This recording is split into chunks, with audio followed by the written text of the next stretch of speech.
Պարոն Փաշյան, դեռևս տարվա վերջին դուք խոսեցիք թոշակների ինդեքսավորման հնարավորության մասին։ Հիմա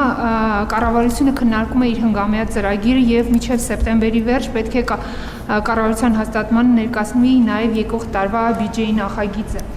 Ծրագրում եք եկող տարի արդեն այդ հնարավորությունը ստեղծել թոշակառուների համար, այսինքն ինդեքսավորումը թոշակների լինի հենց եկող ֆինանսական տարում, հաշվի առնելով, որ հունվար-հուլիսին մենք այս տարի արդեն պետական բյուջեի եկամուտները մոտ 235 միլիարդով ավել է, քան անցած տարի նույն ժամանակահատվածին ա եղել։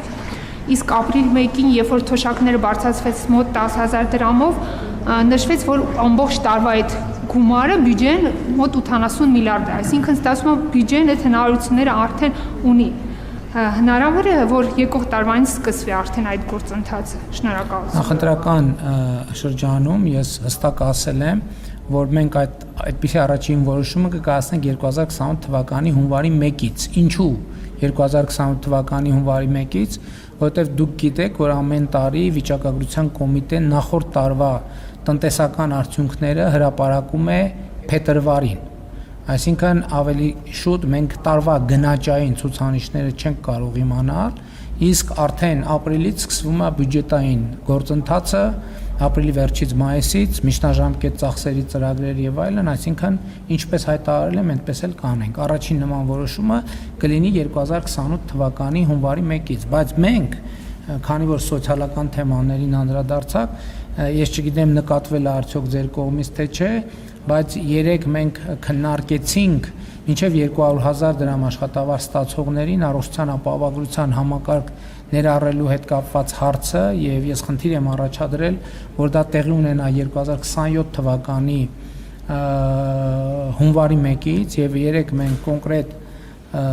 սխեմա ենք նախնական, այսպես ասած մեր մտքերի ընթացքը եկել հանգել է մի սխեմայի, որ այդ ծախսը 2027 թվականի արդյունքով մենք բաժանենք կառավարության, գործատուրի եւ շահառուի միջև այն տրամաբանությամբ, որ շահառուն, այսինքն մինչև 200,000 դրամ աշխատավարձ ստացող քաղաքացին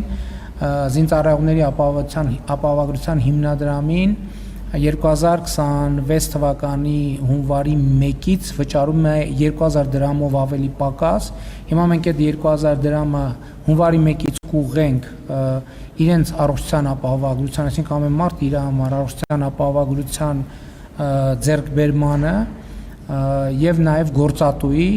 միջև կբաշխենք, իսկ 2028 թվականի հունվարի 1-ից արդեն այդ ծախսը կբաշխվի աշխատողի եւ գործատուի միջև։ Այստեղ էլ պետք է հաշվի առնել, որ արդեն համընդհանուր հայտարարագրման համակարգի միջոցով աշխատողները ամսական 6000 դրամը հետ կստանան,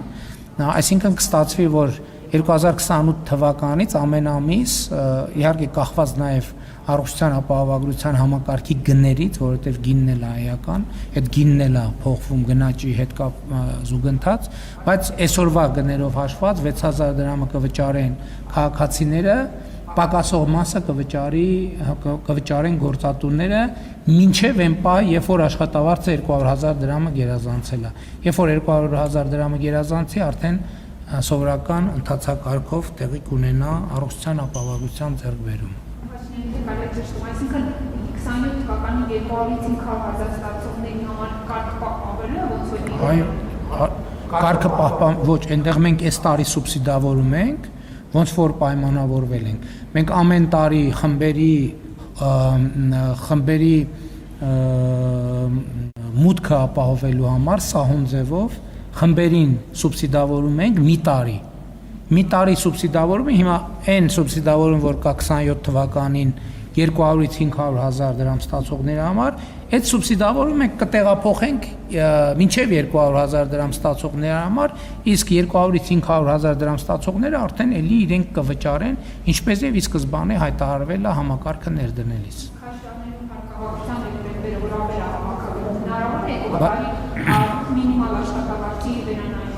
Տեսեք, մինիմալ աշխատավարձի, մենք այսօր օրինակ քննարկում ենք արել մինիմալ աշխատավարձի, եթե մենք ընտրություն ունենանք,